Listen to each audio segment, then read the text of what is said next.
Dagsana sa Rizal Park, Luneta, ang mga pamilyang piniling doon naman sa lubungin na ang bagong taon.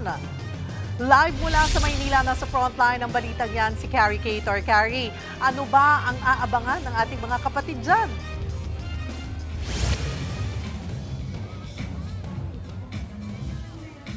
Cheryl, hindi na nga maitago ng ating mga kapatid ang kanilang excitement para sa pagsalubong sa bagong taon dito sa Luneta sa Maynila. Parang piyesta na nga rito sa mga makulay na ilaw, masayang music at good vibes. At dagsa na rin ang mga pamilya na magsisimula ng 2026 sa makasaysayang pasyalan.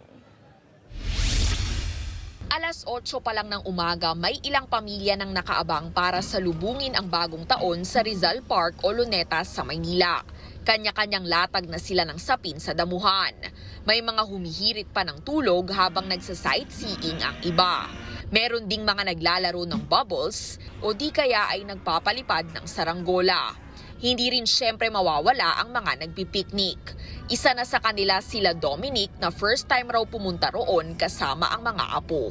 Gusto ng mga bata makita ang Luneta, kaya pinasyal ko lang sila para magandang kanilang tanawin.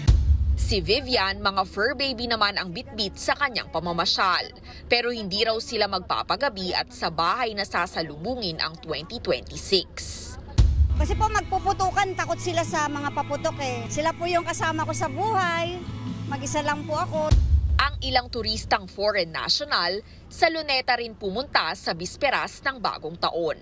Very lovely, and it's a lot of history about Rizal and all what happened to him. It was fascinating.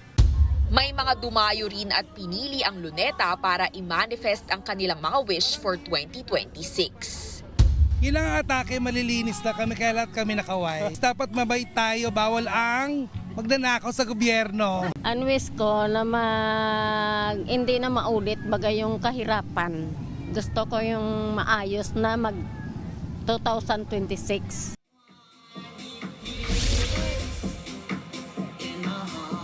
Cheryl, kaka-announce lang kanina na magsisimula na nga ang New Year's countdown. Inaasahan na 7 p.m. ay magkakaroon na ng concert dito na pagbibidahan ng ilang local celebrities and artists. Kabilang na sa mga inaabangan ang OPM band na Lily at ang Drag Race Philippines icon na si Arizona Brandy at marami pang iba. So yan yung mga inaabangan ng ating mga kapatid dito. At yan muna para sa latest. Advance Happy New Year, Cheryl. Balik sa'yo.